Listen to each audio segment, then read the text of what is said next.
দুনিয়ায় চলে যেতে পারবো, অশান্তি শুরু হয়ে যায়। আমার নবী কেমন নামাজে দাঁড়াতেন,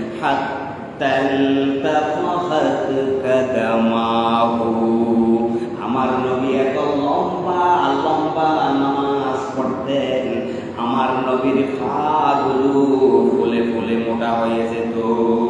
সুবহানাল্লাহ। আমার নবীর কোনো গুনাহ নাই, কিন্তু আল্লাহর গোলামি কিভাবে করতে হয় আমাদেরকে শিক্ষা দেওয়ার জন্য আল্লাহর নবী এভাবে নামাজ পড়তেন, নামাজে দাঁড়াতেন।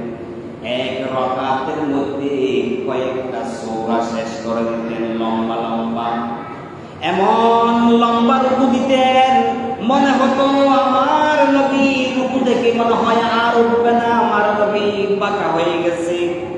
এত লম্বা সিজদা দিতেন, মনে হতো